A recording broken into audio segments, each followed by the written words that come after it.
su familia ayudar.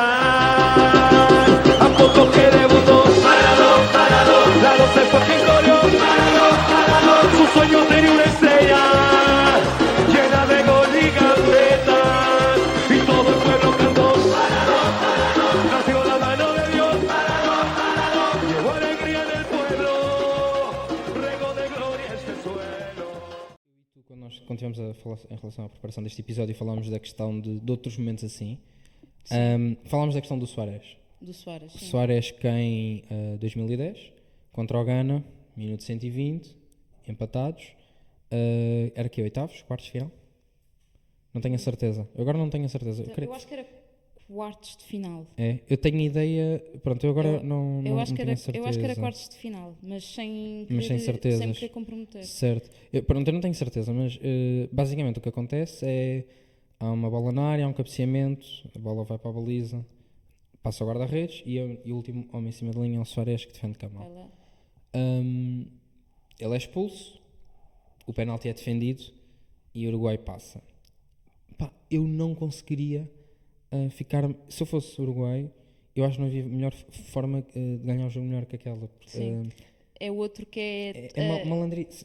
É malandrice. Esse é um bocado mais malandro que a boca. Sim, mas também é muita sorte. Sim, por exemplo, a probabilidade, ou seja, defender um penalti... O momento é diferente. Sim, o momento é completamente diferente. É muito diferente. Sim, mas eu por acaso, nós tivemos essa conversa e eu depois, passado uns dias, lembrei-me de um episódio parecido, ao do Maradona. Que uma vez falei com o meu... Foi uma história que o meu pai me contou, porque lá está, foi nos anos 90, portanto, obviamente, mais rapidamente se lembrava do que eu, mas que tem a ver inclusivamente com um clube português, com o Benfica, que é a mão de Vata. Não sei se... Não estou familiarizado. No fundo, o que é que se passava? O Benfica podia chegar à final da Taça dos Campeões Europeus e jogava com o Marselha nas meias. Perdeu 2-1 em França e portanto precisava de ganhar pelo menos por 1-0. Aqui em Lisboa. E então, no fundo, o Vata chega, creio que aos 53 minutos, portanto, e passado 20 minutos no máximo, ele faz o gol, e o único gol do jogo que carimbou a passagem do Benfica para a final desse ano. E eu acho que o Vata era um avançado angolano e eu acho que é a personificação de Super Sub. Sim. É o verdadeiro Super Sub. Entrar, super sub. Marcar um gol com a mão. Passámos, sim. Sim, mas pronto, isso já é muito mais próximo daquilo que Maradona faz do que Suárez. Sim. Porque Suárez é instinto. Sim. O Suárez é instinto. O Maradona vou-me salvar, preciso me salvar. O Maradona não consigo dizer que é instinto porque sabemos, o próprio diz que já tinha feito. Sim, é isso. É uma prática, não quero dizer recorrente, mas ali uma prática que era, de vez em quando era aplicável. Eu não querendo dar tiros nos pés, mas é como o Taremi sacar penaltis, quase que é aquilo. Há muita prática por trás. Tu podes dizer isso porque és do Porto. Eu posso dizer isso porque sou do Porto, exatamente. Há muita prática por trás, eu acredito, não tenho grandes dúvidas daquilo mesmo. Aquilo, às vezes chega a ser ridículo mesmo e irritante. Mas aquilo é ser malandro. Aquilo é ser malandro. Aquilo que o Suárez faz não tem a ver com ser malandro, tem a ver com eu estou aqui, posso já não estar se não fizer isto. E é aquela, vou dar uma pela equipa. Ele mete a mão na bola, é expulso, obviamente. Nem sequer não havia grandes opções, a não ser que o árbitro também não visse, não é? Mas aquilo é diferente porque é um instinto de sobrevivência e que é perceptível, e eu acho que no futebol tu encontras isso de várias formas, seja aqueles carrinhos, o último homem a fazer o carrinho, coisa assim do género, que depois acaba por levar vermelho, etc. É muito instinto de sobrevivência. Enquanto que aquilo que o Maradona faz é, eu agora vou ser malandro, vou conseguir, e como sou genialmente malandro, porque não é só ser malandro é o Taremi, ser genialmente malandro, preciso consegue saber fazer aquilo. Exatamente.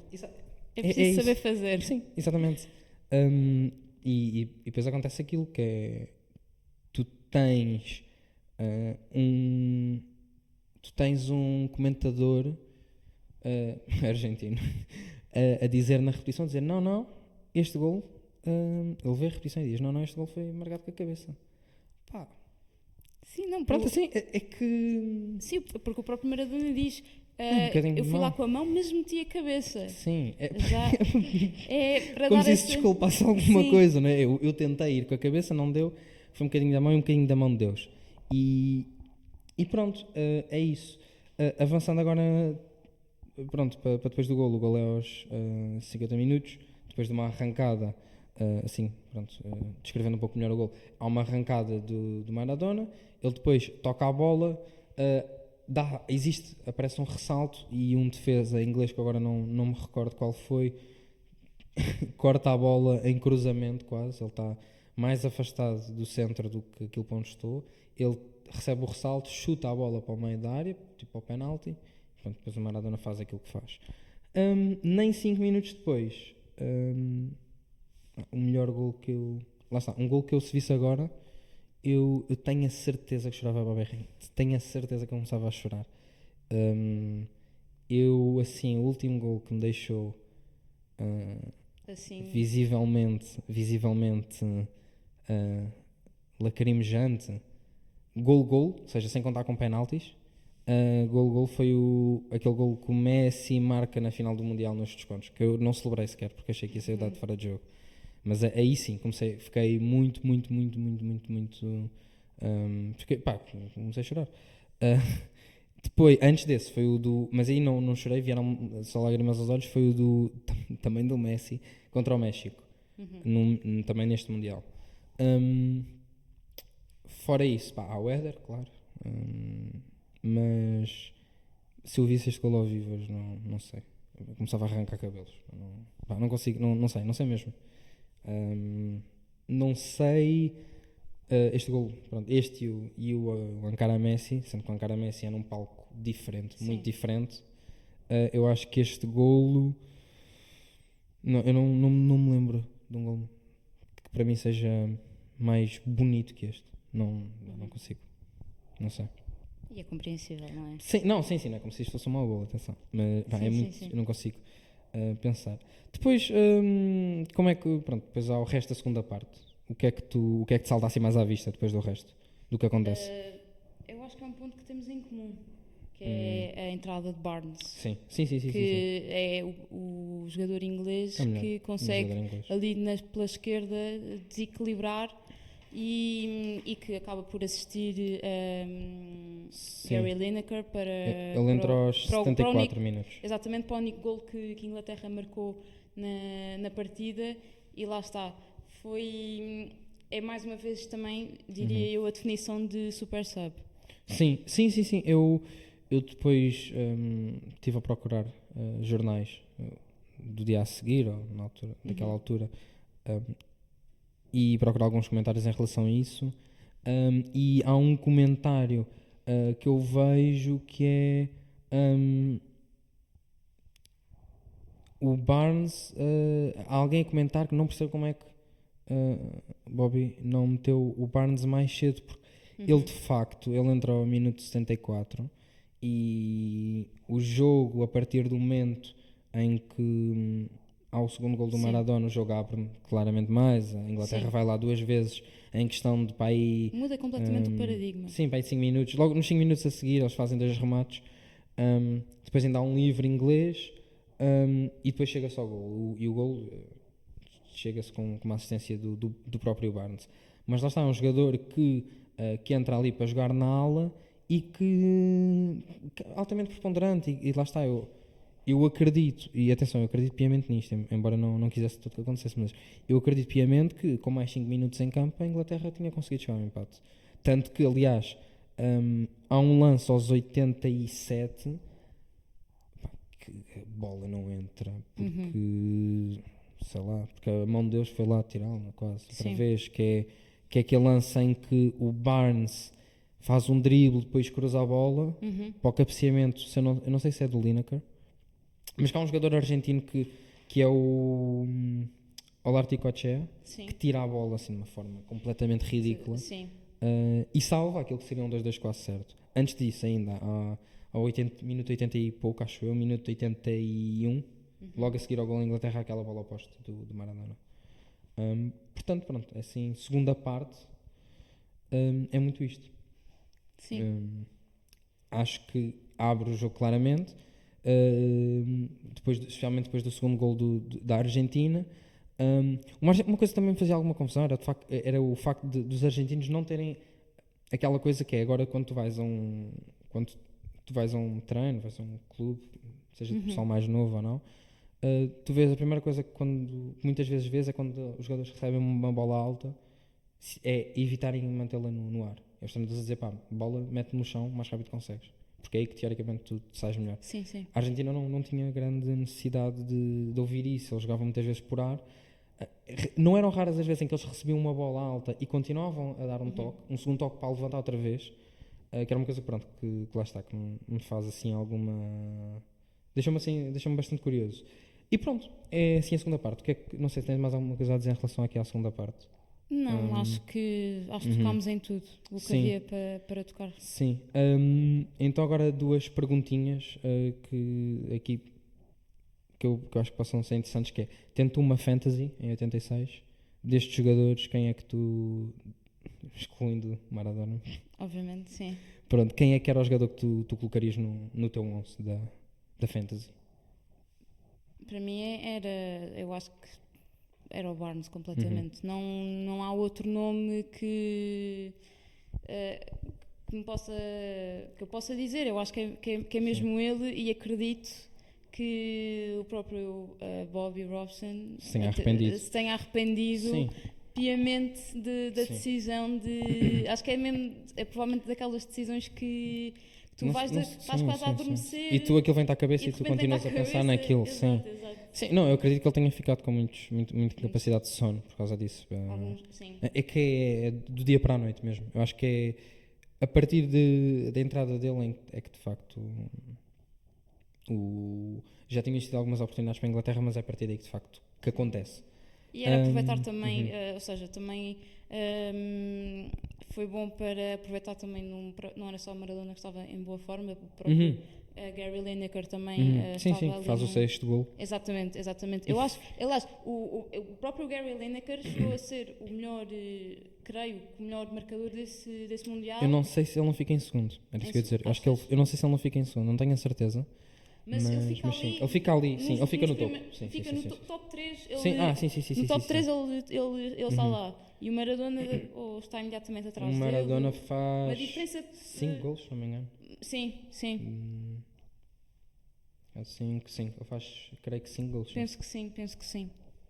Em relação à questão da fantasy, escolhemos o mesmo jogador. Eu colocaria o Barnes, porque lá está, tirando o Maradona, é o único jogador que me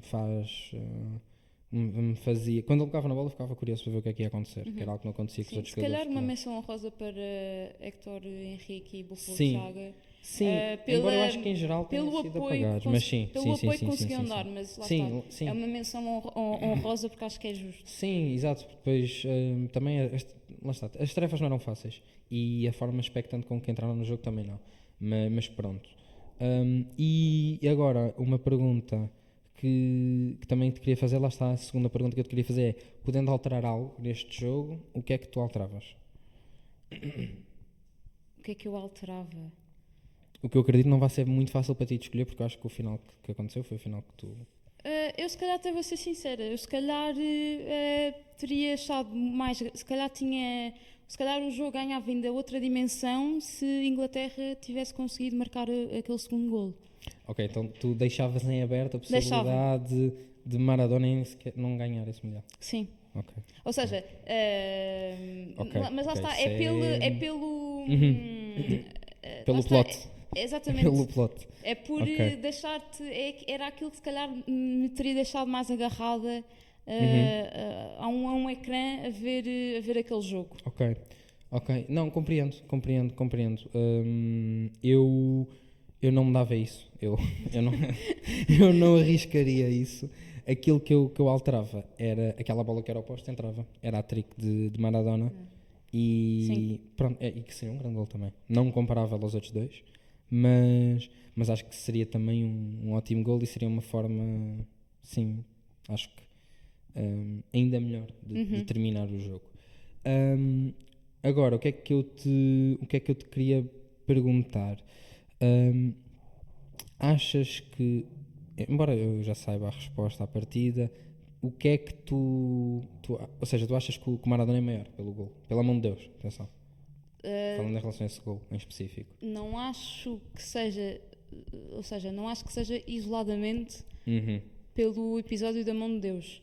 Acho sim que é por todo o contexto que nós temos vindo aqui a falar sobre esse contexto do Mundial, por ser Sim. o melhor momento de forma física dele, o momento em que ele foi, que provavelmente teve os maiores rasgos de genialidade, e que depois foi uma idolatração que já tinha começado, mas que ali atingiu provavelmente o seu pico, e que depois continuou e chegou à Itália, depois com a época brilhante que ele também teve no Nápoles.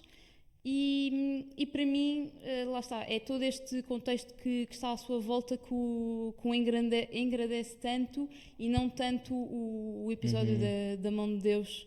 Apesar de eu ter achado muita graça à forma como o Maradona fala disso com tanta naturalidade. O próprio Eduardo Galeano, um escritor uruguaio bastante conhecido e que escrevia tão bem sobre futebol. Se puderem ler algum dia um livro do Eduardo Galeano, recomendo. Mas que ele fala ele descreve Maradona e essa sua malandrice como o sorriso malandro de Deus sujo.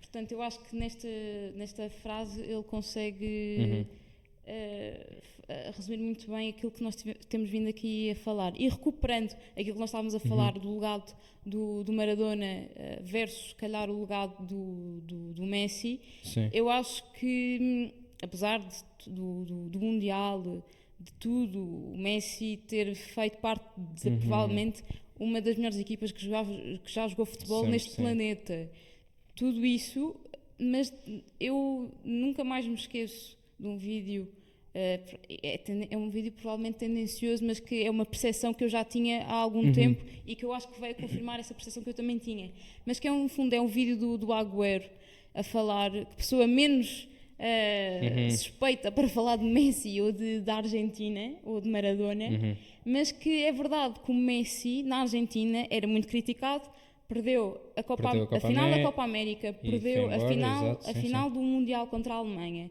e vinha ali de um seguimento, de um registro muito negativo com a Argentina. No Barcelona não, mas com a Argentina tinha ali um seguimento muito, muito negativo. E com o Scaloni, com a entrada de Scaloni na seleção como para o cargo de selecionador, tudo isto muda. E se não fosse a entrada de Scaloni, muito provavelmente... lá está, o Messi, para mim é mesmo impensável comparar o legado de Messi e o legado de Maradona. O Maradona parece que apela muito mais a um sentimento coletivo, é muito mais, é uma paixão muito mais viva, é uma memória muito presente. Para mim, pronto, também para deixar claro, eu acho que o Messi é melhor. Eu acho que o Messi é o melhor jogador de sempre. Sim, não, isso para mim... eu também imagino que concordo, exato. Nisto nós concordamos, quer dizer... mas concordamos, acho que sim. E depois dele não vem o Maradona, depois dele vem o Ronaldo. Mas, para mim, o jogador mais icónico, para mim, assim de sempre, é o Maradona. E eu acho que muito, e aí eu discordo um pouco de ti, eu acho que este lance coloca-o num patamar que... É diferenciador em relação a ser um ícone, porque se o Maradona não marca o gol com a mão, marca um gol normal, marca um gol com a cabeça, um gol válido, e depois faz aquele segundo gol que é incrível, e depois chega ao Nápoles em pico de forma, vence o mesmo que venceu, depois vence os restantes títulos que vence com o Nápoles, e depois faz o seu percurso igual. Eu acho que a figura de Deus dele, sofre um debacle, e a percepção que temos dele como alguém que está acima de tudo, porque continuando a ser alguém que está literalmente, não literalmente, mas praticamente quase, a ver o jogo da bancada enquanto está lá dentro, eu acho que o pico de Maradona é precisamente ele em 5 minutos passar por metade de uma equipa de futebol, deixar metade de uma equipa de futebol sentada no chão e marcar um golo, mas fazer isso depois de ter marcado um golo que é claramente batota. E acho que o legado de Maradona, acho que Maradona seria menor sem isso. Acho que Maradona é muito grande e é uma figura religiosa, não é quase, é mesmo uma figura religiosa na Argentina, muito por causa disso. Não só por carregar uma equipa pelos ombros, porque é assim, se nós, lá está, eu acho que Messi tinha uma seleção atrás dele, mas é muito Messi, há ali momentos em que não sendo ele não havia mais ninguém, claro assistência na Holanda, o gol do México, há muito Messi, só Messi ali, há muito momento que é só isso, mas Maradona consegue fazê-lo, não é necessariamente melhor, mas é de forma diferente, e a forma como o Maradona encara o Mundial, que é uma forma que o Messi nunca encarou nenhum Mundial, a forma como nem o Messi, eu vou aqui dizer, mas eu não sei se existe algum jogador de futebol que tenha feito o Mundial de 86 ou de 90, o de 90 não, que eu tenha visto com atenção, mas através daquilo que sei, de relatos e de outras opiniões, mas um Mundial tão completo como aquele que Maradona faz. Imagina, nessa discussão há muita gente que também fala de Pelé? Sim, Pelé, ok. Faz essa referência. Sim, mas pronto, lá está, daí eu dizer, não ter a certeza, mas eu tenho muitas dificuldades em ver alguém fazer uma performance melhor que aquela no Mundial, que é algo, lá está, que Messi não faz. A forma como, o Messi limpa tudo no Barcelona, mas o Messi, e atenção, o Messi é o meu jogador favorito de futebol de sempre, parece que eu estou aqui a bater nele, mas a verdade é que o Messi está no Barcelona, não só, mas ele é treinado por Guardiola, tem uma equipa. Sim, e não só, eu acho que o contexto também vem muito... O contexto é incrível, ele apanha a seleção espanhola. O contexto vem também muito de trás, que é, estamos a falar de, para mim, se não a melhor formação do mundo. Sim. A formação do La Masia, sim. Ainda hoje, mas aquela geração em específico ele apanha uma geração espanhola, ele apanha tudo, ele tem a sorte de estar no Barcelona em pico de forma e de ter com ele... Se nós pensarmos, Messi ainda jogou com Ronaldinho. Pois, ainda chega aí. Sim, exato. É que o Messi apanha a fase vencedora do Barcelona. O Barcelona não foi uma equipa vencedora. O Barcelona é muito parecido com o Porto nisso. O Barcelona durante muitos anos não foi uma equipa vencedora. Sim, verdade. Até, no caso do Barcelona é até Cruyff. No caso do Porto é até Pinto da Costa. E isso é uma semelhança que é muito curiosa de se ver, porque o Barcelona não é uma seleção vencedora, não só por aquilo que é... O Porto é... Ou seja, o Porto é a cidade do Porto. Cidade do Porto, no sentido não de pequenez, mas no sentido de dimensão de... não é tipo... uma espécie de Bilbao, em que é uma cidade secundária de Espanha. O Porto é uma das principais cidades de Portugal, a par de Lisboa. Barcelona é a principal cidade de Espanha, a par de Real Madrid, a par de Madrid. Eles não têm um contexto vencedor também muito por... eles não têm uma mentalidade vencedora, o que é um bocado... pode parecer assim um bocado de coisa, mas a verdade é que uma equipa, que é uma coisa que aconteceu muito ao Sporting até há não muito tempo atrás, que é uma equipa que não tenha uma mentalidade vencedora, que não esteja... nem é habituado, mas com aquela ideia de que nós temos de vencer. Sim. Não, uma equipa que tinha muita dificuldade em aceitar ser protagonista. Sim, uma equipa que tinha muita dificuldade em virar jogos. Exatamente, sim, porque é isso que é... A primeira vez esta época que o Sporting não conseguiu virar um jogo foi a semana passada contra o Benfica. De resto, conseguiu sempre crescer no jogo. Sendo que virar o jogo Era quase impossível já. Sim. Sim. Era aquela, Era impossível vir ao jogo aí. a probabilidade Sim. disso acontecer, acho que não Se passava não fosse roubada, não sei se estava para não, fazer. não passava pela cabeça de Sim, quase ninguém. Quase ninguém. Eu acho que... Mas acho que é muito isso. O Messi apanha um Barcelona com mentalidade vencedora, e isso é importante. Apanha um Guardiola e apanha a seleção... Ele apanha a seleção espanhola, no pico da seleção espanhola de sempre. E aqueles anos...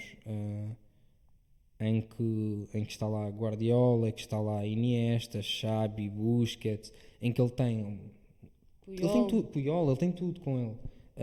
É uma realidade, e depois obviamente ganha a Champions, ganha tudo, inclusive a Champions.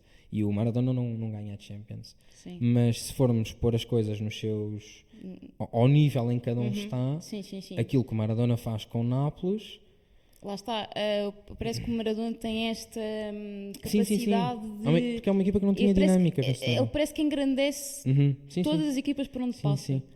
Há o documentário do Channel 4, está no YouTube, é uma hora, é agradável de se ver, do Maradona, que vocês rapidamente o encontram.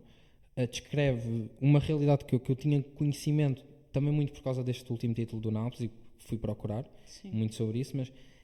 a forma como Nápoles é visto, a cidade, as pessoas e o clube é como os sujos. Aquilo, no fundo, que é a mesma coisa, que é o mesmo olhar que os ingleses têm sobre os argentinos. Que é, nós vamos jogar contra os sujos, nós cá de cima, neste caso Milão, Turim, etc., até Roma. Sim, no fundo é a velha discussão do norte de Itália contra o sul de Itália, um sul mais empobrecido e um norte bastante... Norte rico, norte que tem aquela cintura, Turim, Milão, etc. Tem ali uma zona, tem ali uma cultura muito característica. E uma cultura, e tem uma dinâmica vencedora, que é aquilo que não existia de todo em Nápoles. Nápoles ganha o primeiro título. Se calhar para mim, por exemplo, se calhar eu gosto mais do episódio, relativamente a Maradona, gosto mais do episódio do Nápoles do que do Mundial de 86. Ok, não. Eu não consigo acompanhar. Não sei, eu ano passado como comecei por acompanhar o Nápoles e ganhei um carinho especial pela história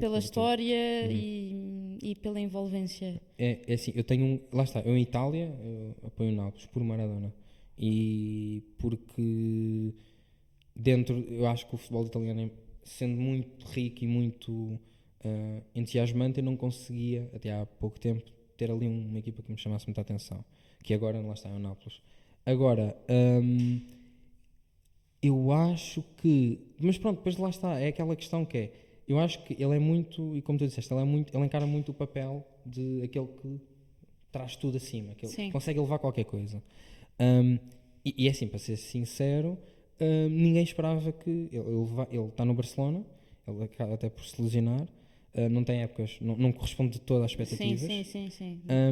Chega a Nápoles, faz 2 épocas melhores, começa a jogar bem. Eu até tenho aqui anotado, ele está lá, ele entre 84 e 85 faz essa época, e depois 85 e 86 antes do Mundial, sendo que ele faz 36 jogos na primeira época, 31 na segunda, 17 golos, 13 golos. Ou seja, já são bons números. E lá está, mas ele chega lá, ele no documentário até diz, ele pediu um Ferrari e deram-lhe um Fiat, pediu uma casa, deram-lhe um apartamento. E ele chega lá para jogar pelos sujos de Itália, que quando iam jogar fora, os cânticos eram sempre, lá está, não eram racistas, porque não é uma questão de racismo, mas pronto, uma espécie quase de equivalente. Quando iam equipas jogar a Nápoles, os cânticos, lá está, tinham sempre essa questão de que aquilo, e gostava muito de frisar que o Sul, mas especialmente Nápoles, que era das zonas mais pobres de Itália, era o lixo italiano, quase. E, portanto, não é muito diferente essa imagem que nós temos, do norte de Itália versus Nápoles, não é muito diferente da quase a imagem Europa, América do Sul em futebol, às vezes, que existe, e na altura que existia há uma prepotência que já vem de trás. Então, o episódio mais recente foi as declarações do Mbappé, precisamente antes do jogo contra a Argentina. Sim. Não, creio que foi mesmo antes do Mundial. Creio que foi mesmo antes. Mas sim, não, eu sei Então, que. Eu sei, antes do jogo da Argentina tinha sido o cúmulo dos cúmulos. Sim, mas ele diz qualquer coisa em relação ao futebol sul-americano, em geral. Sim. Ele diz assim uma fala mais geral, não é muito direcionada. Mas sim. Não, porque existe muito essa ideia estúpida, que é, e eu escrevi sobre isso há não muito tempo atrás, para o 78, que é a ideia de que não eu aqui, mas eu, uma pessoa brasileira, ou eu, uma pessoa argentina, ou peruana, ou venezuelana, ou colombiana, a forma como eu vou ver o futebol tem que ser a forma europeia, quando isso é ridículo.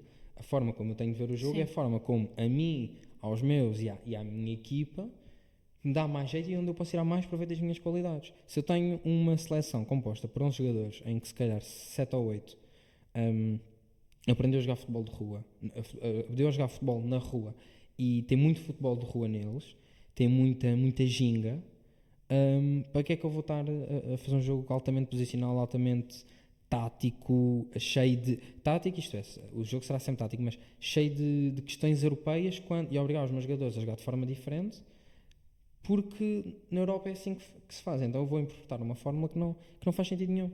Sim, eu acho que... Mas ainda assim temos exemplos... para mim o exemplo máximo de que se pode jogar um futebol com... onde haja ali uma tática reconhecida e que se associe a determinado treinador foi aquilo que o Fernando Diniz fez com o Fluminense nesta última Libertadores. Muito criticado. Muito criticado. E aliás, tu vê-lo na seleção e tu tens aquela ideia de que é quando criar ali um congestionamento propositado de jogadores numa certa área de jogo, às vezes mais à direita, às vezes mais à esquerda, com muitos jogadores, tentando criar sempre uma vantagem numérica para ti, claro, mas quando a bola não está a conseguir circular, tirar a bola dali e, passado, fazer uma temporização e voltar a colocar a bola. De forma com um posicionamento melhor, mas lá está, colocar a bola de volta. Aquilo que tu vês, por exemplo, na seleção brasileira, é que tens um Bruno Guimarães, tens um Casemiro que recebe a bola, vira-se para o lado oposto e roda ao jogo. Como está habituado a fazer, atenção, não é? A crítica não é tanto... Eu acho que há futebol para todos os gostos e há formas de jogar para todos os gostos. Eu acho é que não devemos diminuir uma forma de abordar o futebol por não ser a forma como nós a conhecemos habitualmente. Exatamente, sim. Acho sim, eu concordo contigo. E a estigmatização não faz absolutamente sentido nenhum. Ainda para mais quando depois se prova errada. Que é aquilo que depois se torna mais ridículo. Mas lá está, também o futebol das seleções sul-americanas é ser muito diferente do futebol praticado Exato. Mas eu acho que pelos clubes. Sim. Até porque a maior parte... porque muitos dos jogadores são até porque 90% dos jogadores, sim. Jogadores de alto nível jogam todos na Europa. Jogam todos na Europa, sim. Na seleção argentina... no máximo, por exemplo, tens por exemplo, no caso do Brasil, tens o Endrick, que ainda está no Palmeiras. Tens o Endrick, porque ainda não saiu. Lá está, sim, ou tens aqueles que estão lá já em fase final, quase. Sim. Exatamente. E às vezes, por exemplo, pegando agora no Fluminense e num jogador argentino, do Fluminense, o Cano. Na altura do Mundial falava-se porque é que não se leva... Porque não? Sim. Porque é que não se leva? Só porque joga pelo Fluminense? É que sim, porque não joga em palco europeu. Pois, lá está. Mas lá está, mas também não... Será que se adaptaria bem? Seria pela idade. Eu lembro-me que, por exemplo, o Alvarez, o Julián Alvarez, chegou a estar chegou a ser convocado para a Copa América de 2021 e é assim daqueles exemplos, se calhar mais pela idade, pela importância que tinha no próprio River, portanto se calhar aqui também é uma questão de dois pesos, duas medidas. Sim, eu isso aí percebo. Acho que em Portugal nós mesmo assim fugimos um pouco. Em Portugal nós também não temos um futebol ativo. Sim, não, isso aí não temos de todo. Não, eu estava a pensar, nós não temos um futebol tipo, aquilo é muito, tem a ver com gerações, tem a ver com aquilo que pudermos apanhar de cada uma. Mas eu acho que mesmo assim Portugal nisso não é terrível, porque não há... Porque lá está, nós temos um Porto, temos um Benfica, temos um Sporting, que são... Normalmente fornecem jogadores à seleção. Sim. E, portanto, nós quando somos campeões europeus temos um Renato, temos um Adrian, temos um William... E aliás, eu aí no europeu até quero destacar que, para mim, um dos grandes motivos para também termos conseguido... É o meio campo do Sporting. É o meio campo do Sporting. Mas é. Que é sim. Não, um meio campo... completamente. É um ano do Sporting muito acima da média. É um ano do Sporting que foi provavelmente dos anos em que eu vi o Sporting jogar melhor. Não me lembro de... Não há assim... Se calhar Leonardo Jardim, mas foi aquela primeira época do Jorge Jesus foi do melhor futebol Isso que eu já vi o Sporting praticar. Essa época é... Foi a época... 15-16? Sim. E é a fatídica época de exatamente do falhanço do Brian Ruiz. É o quase. É exatamente a época do quase. É exatamente a época do quase em que o Sporting só ganha a Supertaça. Sim. Ganha a Supertaça ao Benfica. Lá está, há uma capacidade de Fernando Santos de perceber uma coisa que aparentemente que deve ter sido das poucas coisas que percebeu quando foi o nosso selecionador, até ao final, porque acho que o final mesmo assim é mais positivo que o meio. Embora depois tenha sido despedido, é completamente acertada a escolha dele de ok, eu vejo que isto resulta em clube, isto vai resultar em seleção, possivelmente. E faz todo o sentido que ele opte por essa escolha. Sim. É uma escolha que vai ao encontro daquilo que eu estou a dizer, que é, existe a capacidade de percepção do que é que nos favorece mais. Não é como muitas vezes, e saíram vários artigos e várias opiniões depois da derrota do Brasil, do 7-1, que era, não, nós temos que nos europeizar. Nós temos que, na Alemanha, eles têm academias para todas as equipas até à terceira divisão, até à segunda divisão, como é uma coisa obrigatória, tem uma academia XYZ, nós temos de o fazer. Atenção, eu não estou a dizer que isso é necessariamente mau, mas será que é benéfico? Mas pronto, já estamos aqui a fugir um pouco ao tema. Voltando, e aqui a umas perguntas assim mais finais. Uma questão que é curiosidade pura, que é sem golo da mão de Deus, seja golo anulado, o fiscal de linha de facto descobre que tem olhos na cara, anula o golo. Achas que a Argentina vence? Acho que sim. Não acho que... para mim não há grandes dúvidas relativamente a isso. Eu há bocado referi foi o gol de Inglaterra, mas era mesmo pela questão do suspense. Dar mais. Exatamente. Ok. É assim, sem esse golo da mão de Deus, eu acho que, ignorando todas as questões depois do mítico Maradona que se perde, etc., eu acho que a Argentina consegue ganhar. Eu acho que aquele mundial era sim, para lá está. É que esse jogo é caracterizado pela questão da guerra das Malvinas. Que era, sim. Que era, existe um querer. Exatamente. Muito é uma motivação. Como se aquele jogo fosse fazer justiça por tudo o que tinha acontecido. Sim. E então eles entraram em campo e sim, eu concordo contigo. Sim, e quase que, se fosse preciso, quase que davam a vida ali. Sim. Porque ali o inglês não era só o jogador inglês. Era a representação. Sim, não era só o adversário em campo, era um adversário também fora dele. E eu acho que isso é sempre faz toda a diferença.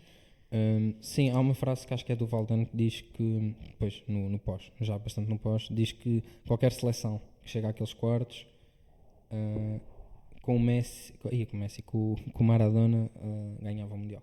E eu acho genuinamente que por isso que o Maradona conseguiria levar. Eu acho que aquele Mundial seria sempre ali. Tendo em conta tudo o que dissemos até agora e o pico de forma em que estava... Sim. Eu acho que ele estava no momento dele. Não me surpreende, não me surpreenderia. Depois, uma outra questão que eu acho que também... Mas é uma questão mais de moral aqui. Que é, achas que... ou seja, o Maradona foi perdoado. Okay? Nós sabemos agora, de facto, que ele foi perdoado. Mas achas que ele precisava de um perdão? Porque é aqui que é aquela coisa, tem muito a ver com aquela questão de há pouco, do gol ser como é que é. Eu acho que não. Para mim o gol, ainda por cima depois, acho que o perdão é o segundo gol. Sim. O perdão é eu marcar a confirmação de eu não preciso mesmo de batota. Exatamente. Fiz porque não era a primeira vez que estava a fazer, já o tinha feito, mas eu não preciso de batota para passar a vossa equipa toda e no fim chegar e marcar sem qualquer tipo de problema. Há uma frase do Valdan que sai depois no Sydney Morning Herald, que é ele depois na entrevista, a dizer que o Diego sentiu-se tão mal depois do primeiro gol que teve de marcar aquele segundo. Pá, basicamente é isso. Eu acho que o perdão, se alguém que acha que não é inglês. E o próprio Maradona sabe que não precisa disso. De todos. É como o Suárez, por exemplo, como falávamos há bocado do gol do Uruguai, que ele, o ano passado, quando jogou contra o Ghana no Mundial, dizer: eu não tenho de pedir desculpa por aquilo que aconteceu. Sim, exato, porque lá está, é diferente. É diferente. Sim, mas lá está. O que está na base é aquela ideia de. Sim, mas eu estava a dizer, é diferente. Ele não tem de facto de pedir desculpa. Eu não acho que é diferente o sentido da batota em questão. Não? É diferente, mas não é no mau sentido, não é uma má batota. Exato. Quer dizer, é uma má batota, mas eu não encaro como tal, é mais por aí. Sim, aliás, o próprio Maradona é engraçado, diz assim: a culpa não é minha, a culpa é do fiscal de linha e do árbitro que não viram, não fizeram o trabalho deles. Não é? E depois os ingleses muito rígidos com isso, a questão da batota, do ganhar. Sim. Depois é muito curioso, que eles estão o jogo inteiro a varrer o Maradona, mas depois o gol com a mão é que é muito chato. Obviamente mas calma. Sim. Não, até, lá está, pegando mais uma vez na entrevista do Gary Lineker, o Gary Lineker faz exatamente esta pergunta que tu me fizeste ao Maradona. Ele diz assim: isso em Inglaterra é considerado batota, isso é contra todas as regras possíveis e imagináveis do fair play, mas depois o próprio Gary Lineker diz assim: mas és tu. Eu não consigo, e aliás até o próprio a própria entrevista começa com, ou seja, a acompanhar do Gary Lineker desde que sai do avião até ele vai ver mesmo um jogo do Maradona, aqueles jogos já depois de aqueles jogos que é tipo imenso jogador, exatamente, ele vai ver e é uma parte em que ele está nesse jogo em que ele diz mesmo, em que pronto, se ouve a voz off a dizer assim: todos os jogadores gostam de Maradona, inclusivamente o Gary Neville. O Gary Neville, peço desculpa. Eu já sabia que ia confundi-los. Que ia trocar os nomes. Mas eu acho que é perceptível, porque é outra dimensão. É muito, lá está, é muito mais do que um gol fora de jogo do David Villa, que depois eu fiquei sem conseguir encará-lo de frente não sei quanto tempo. Acho que é muito mais que isso. Mas pronto. Agora pegando, e também agora para terminar, que nós acho que isto já vai longo, olhando agora mais para a questão de VAR. Ou seja, com VAR, e lá está, não sendo isto num Tottenham Liverpool, com uma incapacidade comunicativa entre o VAR e o árbitro, este gol seria anulado. Sim, acho que não há grandes dúvidas. O que é que isto traz à discussão do VAR? Ou seja, com VAR estes momentos, quer dizer, são raros, muito raros, tanto que são muito poucos os que se recordam, os momentos memoráveis, a este nível não há, mas do nível próximo são muito poucos os memoráveis, sendo alguns não são imensos. Mas lá está, são minimamente memoráveis e sem VAR, ou melhor, e com VAR isso nunca teria acontecido. Agora a minha pergunta é: será que o VAR é uma mais-valia ou não? Eu acho que nesta questão do VAR temos uma balança, e do lado da balança temos a justiça e temos o espetáculo do futebol. Eu acho que, e ainda há pouco estava a ler uns tweets da Cristiana e do Jota, que também fazem parte do projeto, mas eles estavam mais a falar do futebol feminino. Eu vi, e eles estavam justamente a falar exatamente do Famalicão e do Sporting, que houve decisões que demoraram cerca de 5 minutos isto, a ser tomadas, e isto corta muito o ritmo do jogo. Tu tens este ano o Porto Aroca. Sim, exatamente. Vergonha absoluta. A beleza esse lado da beleza do futebol, de ser tão interrompido, mas lá está, é pôr numa balança a justiça e a beleza, e eu tendo para o lado da justiça. Eu prefiro saber que ganhei bem, ou que a equipa, eu por exemplo, eu acho que é melhor ganhar bem do que... porque não deixou de haver momentos épicos no futebol por causa do vídeo-árbitro. Lá está, mas eu percebo a questão, mas eu acho que com o tempo, ou espero mesmo que isso aconteça, mas que é, à medida que o tempo passa, com o aprimoramento do uso do VAR, os árbitros terem uma formação cada vez maior sobre As próprias ferramentas do VAR sejam... As próprias ferramentas do VAR vão evoluir cada vez mais, ou seja, as ferramentas do VAR do Mundial, dos Mundiais, tanto do Mundial feminino como o Mundial masculino, completamente, percebe-se onde é que podemos chegar com este tipo de tecnologias, e, portanto, eu acho que passa por esperarmos. Não quero condenar o VAR a um falhanço ou a um... Está a matar o futebol. Eu acho que... Eu gosto de ser paciente nestas coisas e gosto que o tempo me diga e me dê uma resposta. Sim. Eu, em regra, em geral, concordo contigo. É assim, eu acho que aquilo que o VAR não traz, ou aquilo que o VAR tira, e lá está, a questão é a justiça de um lado, e depois do outro lado toda aquela questão do espetáculo que se perde. E esta questão do VAR, eu acho que não é uma questão tão simples de eu só quero a justiça e está a andar, pronto. Porque é assim, atenção, sou para o VAR e acho que não faz sentido retirá-lo. Reconhecendo as falhas não do VAR, mas dos árbitros, porque as falhas são sempre dos árbitros. Sim. Há sempre um erro humano subjacente. Exato, o erro aqui, e é importante esclarecer, é humano. Mesmo as linhas, quando são postas, a linha é posta por um árbitro. E aqui a minha questão é, nós, a não ser que hajam, se calhar daqui a 50 ou daqui a 100 anos, vai existir a possibilidade de, quando há um golo, já não existem árbitros, existem robôs que dizem, não, aquilo foi falta antes, logo, no imediato. Enquanto isso não acontecer, aquilo, e lá está, que é onde o VAR tira, é existir um Benfica Sporting, que o Benfica consegue uma reviravolta aos 96, 97, Sim. mas que não é logo confirmado, ou seja, Sim. a celebração é adiada 1 minuto, 2 minutos, há decisões de VAR que foram... Mas não achas que, por exemplo, há uma foto do António Silva e acho que é do Trubin, acho que são os dois que estão assim meio que agachados no chão. Expectantes. Não achas que isso também faz parte do espetáculo? E depois a euforia com que se celebra o golo a seguir? Pois, lá está. Eu já tive a oportunidade, feliz ou infelizmente, de ser afetado pelo VAR, ser afetado eu e a minha equipa ao vivo. E se eu gostei... É assim, a celebração, eu não acredito que a celebração, ou seja, o Porto marca golo, é dado fora de jogo, depois o árbitro vai ao VAR, diz que não é fora de jogo e voltamos a celebrar. Aquilo que acontece comigo é o primeiro golo, o golo quando acontece, se eu suspeito que há fora de jogo, eu não celebro logo assim, não começo logo assim, ou seja, eu celebro, mas começo logo a olhar para a bandeira, começo a ver, vou ao telemóvel quando tenho a possibilidade, ver no canal em que está a dar. Eu acho que isso hoje em dia cada vez mais faz parte. Sim, exato, o problema é fazer parte, aí é a minha questão, mas lá está, eu prefiro assim. É uma questão de nos habituarmos. Sim, eu prefiro assim. E depois aqui há uma questão com o VAR, que é, para já o VAR não é transparente.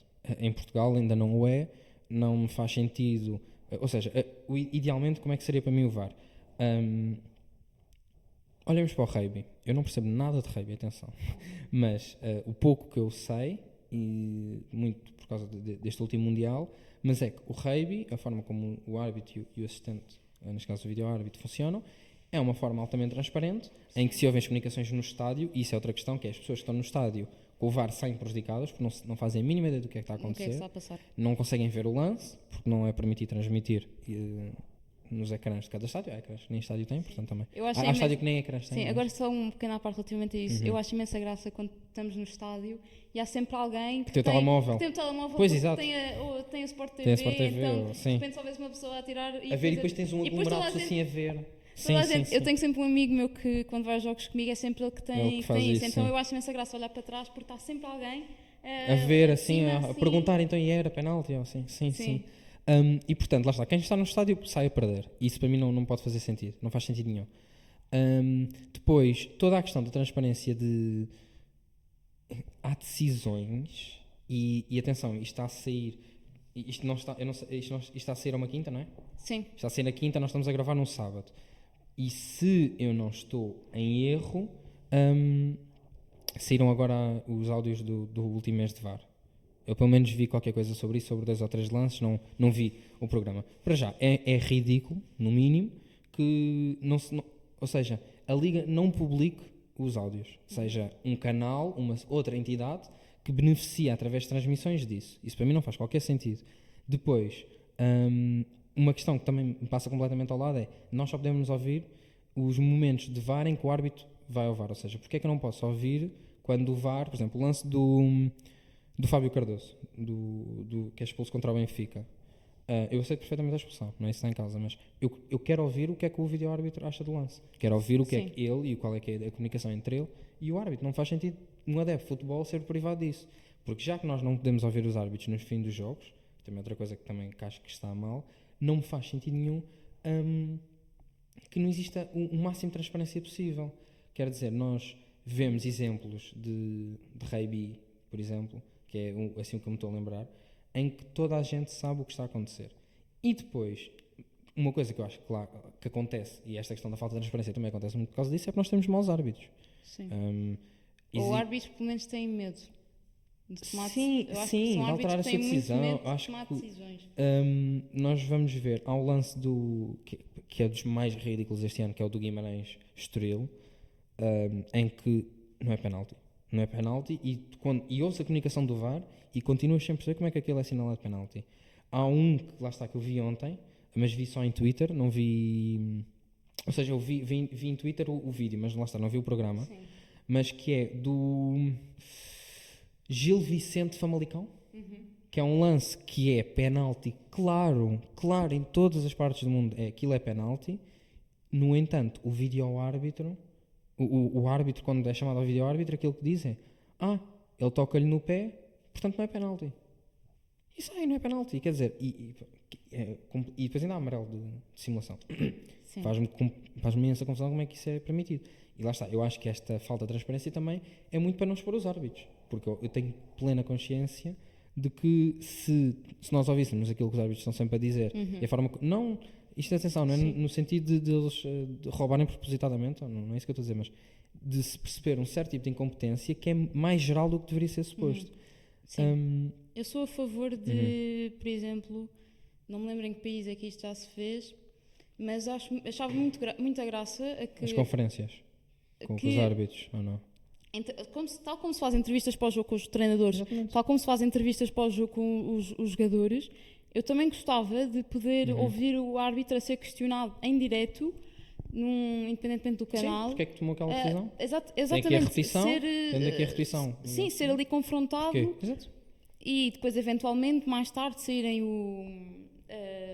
as explicações, os áudios, essas gravações. E eu acho que podia ser um projeto interessante para se trazer para aqui. Sim, eu concordo completamente com isso. E depois lá está, faz muita confusão uma coisa que há aquele fora de jogo do Paulinho. Qual? Paulinho foi deste ano, contra o Casa Pia. Sim. Com o golo supostamente não deveria ter sido assinalado. Logo o segundo jogo. Exatamente. E vem dizer que de facto houve um erro, assumiu um erro, como eu acho que deviam fazer sempre. Mas, por exemplo, existe um penalti nesse jogo sobre Edwards? Acho que sim. Sobre o Edwards que não merece atenção, por isso eu não percebo porque é que há certos momentos em que de facto está ali um assumir de erro, ok, isto aqui nós não vimos. E aconteceu já noutros lances, eu agora não tenho assim em mente, mas esse é o que eu tenho mais presente. E depois, mas já em questão de arbitragem geral, e que acontece no VAR porque acontece em geral, que é, eu acho que existe uma falta de sentido de pedagogia gigante nos árbitros, não só em Portugal, mas aliás o De Zerbi veio dizer que 80% dos árbitros em Inglaterra não são do agrado dele. Cá em Portugal eu não imagino que seja muito diferente. Eu vejo, por exemplo, um árbitro como Artur Soares Dias a expulsar um jogador, neste caso o Seba Pérez, a matar um jogo na primeira parte, um jogo que tinha tudo para ser um grande jogo, um Boa Vista Braga, quando o Boa Vista em modo Boa Vistão, e arruina aquilo por prepotência. É um árbitro que quer ser, que tal como na Supertaça quis ser o protagonista e que teve um critério para dar cartões amarelos. Ele quer evitar a Supertaça este ano. Foi ele que arbitrou Foi ele, o jogo da este ano. Supertaça, assim. Eu não tenho a certeza. Não tenho Que ele a certeza. ali em 15 minutos muda o Sim, sim. critério umas 30 É isso. vezes. Faz-me muita confusão, uma falta de pedagogia que parece que é comum nos árbitros em Portugal. E depois, tudo isto, eu vi no outro dia um TikTok, que eu até comentei contigo, de Euroleague, já não sei, basquete, Liga dos Sim. Campeões de basquete, basicamente, e que aquilo que acontece é, tu tens um árbitro que estava mic'd up, ou seja, dava para depois no pós-jogo ouvir o que é que ele foi dizendo, fizesse uma compilaçãozinha, e não raras vezes o que acontecia era ele abordar os jogadores, onde estavam a atacar a defender, e por exemplo, marca uma falta da defesa e diz, olha, tu não podes defender assim, não sei o quê, ou então os jogadores, parte dos jogadores, chegar-se a eles, eu não estou a querer reclamar com a decisão, mas o que é que aconteceu ali? Pronto, um clima de tranquilidade, mas que lá está, um clima de tranquilidade que muitas vezes não beneficia o futebol.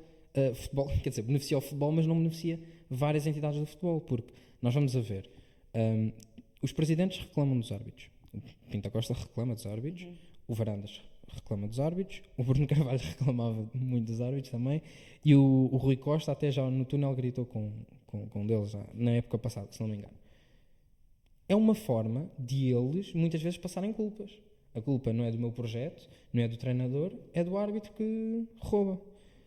Treinadores igual, que vão para as conferências e tu vês o Sérgio Conceição a faltar a conferências de imprensa e a não explicar o jogo, o que vai fazer ou o que fez, dependendo se é o pré ou pós-jogo, porque fez birra, basicamente. Roger Schmidt, quando perde, se nota um pouco que tem alguma dificuldade em não falar de arbitragem, também já reparámos. Rubén Amorim, por acaso, não tem assim grande razão de queixa, mas lá está, isto é um clima, este clima de toxicidade, falta de pedagogia, falta de à vontade está-me a faltar uma palavra, mas é uma falta de... não é bom senso, mas lá está, é uma falta de capacidade de querer abordar bem, uma falta de bom princípio, de pensar, eu só tenho a ganhar se falar bem com o árbitro. O árbitro pensa, eu só tenho coisas boas a ganhar se fizer exatamente o mesmo. Só que lá está, os presidentes aí deixam de poder apontar culpas para árbitros, treinadores igual, os jogadores se levarem um vermelho, em vez de terem os adeptos a dizer tu foste imaturo, não devias ter feito isso, tens os adeptos a dizer isto foi uma roubalheira, não sei o que mais, e ele acaba por sair nos pingos da chuva. Isso, lá está, por um lado prejudica os jogadores, por outro lado beneficia-os. E depois, os mídia ganham muito com isso, quer dizer, andámos anos a viver de um programa, não, vários, mas havia um programa em específico que, num dos canais grandes em Portugal, que basicamente todas as segundas-feiras se reunia para falar mal de árbitros. Aliás, a minha adolescência foi a ver isso. Não, eu lembro perfeitamente de o meu pai me dizer assim, olha, já começou o prolongamento, mas era por uma questão mas nós sabíamos que não íamos aprender propriamente nada com aquilo, nós sabíamos é que íamos ter ali um bom momento de comédia. Porque esse programa... Há momentos que ainda hoje ficam. Sim, o Diga 1. O Bruno Carvalho aparecer lá com as caixas. Com as caixas, exatamente. E viver neste ambiente tóxico, porque é isso da audiências de teres o Pedro Guerra e o do Porto, agora não está a esquecer o nome. Manel Serrão. Manel Serrão, exatamente. À batatada e quase a darem socos um no outro e a gritar e não se ouve nada e não se fala de futebol. Isso dá imensas audiências, muito mais do que teres ali 3 pessoas sérias a dizer, bem, então vamos falar de futebol. Eu gostei desta abordagem tática, gostei daquela. Sim. Mas por acaso é engraçado perceber que hoje em dia está a melhorar. Esse tipo de... que hoje em dia, por exemplo, programas podcast como por exemplo o do Tomás da Cunha e o do Rui Malheiro têm de facto bastante audiência e bastante alcance. Felizmente. É bom perceber que até mesmo agora o segundo posto também está na Eleven, eles não falam de Liga Portuguesa, falam só da Premier, mas também tem uma maneira de abordar o futebol que eu gosto muito, e gosto de acreditar que o panorama está a mudar e que as pessoas se cansaram desse modo de falar de futebol. Sim, é assim, eu acredito que esteja a mudar. No entanto, e até porque muitos dos programas, lá está, também não vejo muitos programas, ou seja, eu não vejo programas de futebol em televisão, às vezes apanho comentários aqui e ali que me interessam, mas eu acho que está melhor, que todos esses, o comentário, esse tipo de comentário futebolístico, se é que se pode chamar a isso, que me apanhou muito numa altura da adolescência em que o Porto não ganhava nada, portanto eu agarrava-me às outras coisas, que era, nós somos roubados, nós faltaram penaltis e não sei o quê, e depois eu acabava por ver aquilo para ver, então, e esta semana o que é que fizemos e o que é que nos fizeram, é? Mais ou menos assim. Porque tanto que eu acredito que gosto muito mais de futebol agora do que nessa altura. Nessa altura queria que o Porto ganhasse, era basicamente só isso, e agora não. Mas eu acho que agora todo esse ruído, ou boa parte desse ruído, desse comentário futebolístico que não tem nada de futebolístico, não tem nada a acrescentar, foi muito relegado para coisas de segunda e assim, porque acho que mesmo assim já temos uma Sofia Oliveira, o Canal 11, que também é um projeto que acho que, não sendo alguém que assista assiduamente a isso, é alguém, acho que é um projeto que já tem muito mais de futebol do que a maior parte dos programas que havia até há 4, 5 anos atrás. Pronto, lá está, havia um programa pai bom e depois o resto era gente a gritar e a falar de árbitros, e o clima na altura também era muito mais tenso do que é agora, acho eu.